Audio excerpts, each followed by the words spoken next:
La ville de Nevers a souhaité s'enrichir d'un atlas de la biodiversité communale parce que depuis 2014, 10 ans déjà, elle mène une action de fond afin d'intégrer la biodiversité à l'ensemble de ses projets de rénovation et d'aménagement.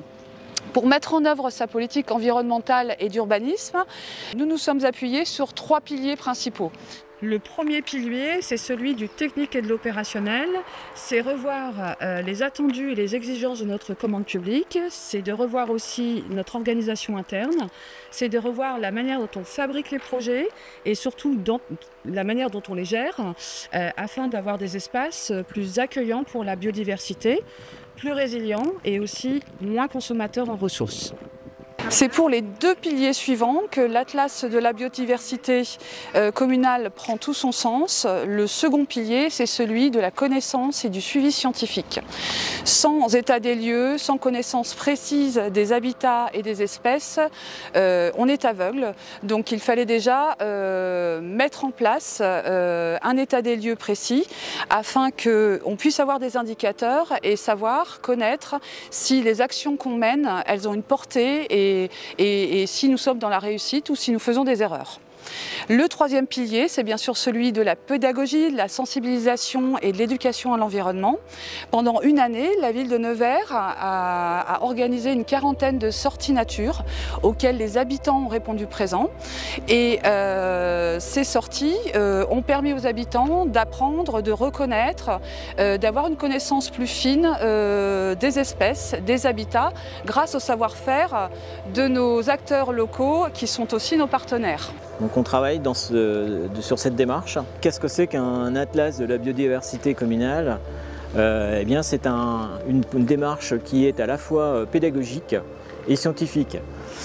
Pédagogique parce qu'il y a eu un gros travail de communication, de sensibilisation avec les différents partenaires comme la SHNA, la Société d'Histoire Naturelle d'Autun, la LPO, la Ligue de Protection des Oiseaux, mais également Nature Nièvre ou encore la MELA, la Maison de l'Environnement entre Loire et Allier. Et donc du coup, la population, les habitants ont pu participer à différentes actions qui ont eu lieu sur tout le territoire communal pendant toute l'année 2023. Il y a eu donc à la fois un travail de collecte de la donnée et des inventaires complémentaires qui ont permis d'inventorier une multitude d'espèces. Ce travail-là est restitué à travers un ouvrage, un document qui s'appelle l'Atlas, dans lequel sont réunies l'ensemble des données afin de définir des enjeux, des priorités par rapport à la biodiversité sur le territoire, permettant d'informer à la fois les élus, les habitants et les techniciens des précautions à prendre pour certaines espèces, certains habitats, certains milieux. Alors la biodiversité, c'est vrai que des fois c'est un terme qui est un peu complexe pour ceux qui n'ont pas l'habitude. Donc la biodiversité, c'est vraiment l'ensemble du vivant, à la fois le monde animal et végétal. Et en fait, on distingue 3 niveaux de biodiversité. Les écosystèmes. Les écosystèmes, donc c'est les interactions entre les animaux, les individus. Et ensuite, on a les espèces, donc la diversité des espèces. Et puis un 3e niveau qui est la diversité génétique au sein même des espèces. Voilà pour la vision globale de la biodiversité. On a été donc appelé pour une mission bien spécifique sur cet atlas de la biodiversité communale de Nevers.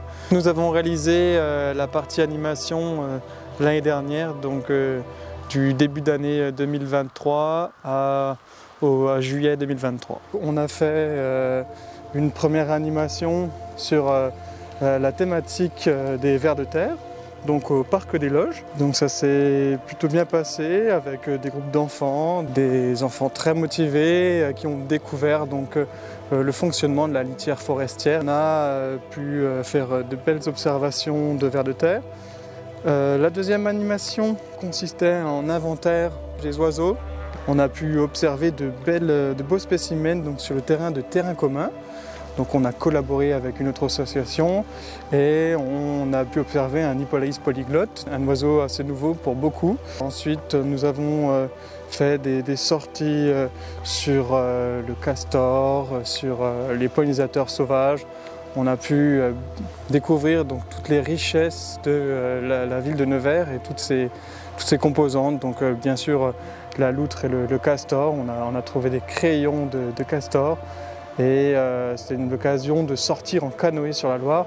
Donc on a fait des activités diverses et variées. Donc moi, ce que je propose dans toutes mes sorties, au sein de la MELA, c'est notre association, elle est beaucoup portée sur les animations avec des inventaires participatifs. Dans ce cadre-là, on a toujours une pédagogie autour de la science participative et on fait découvrir, on fait ensuite un inventaire global de la faune et de la flore.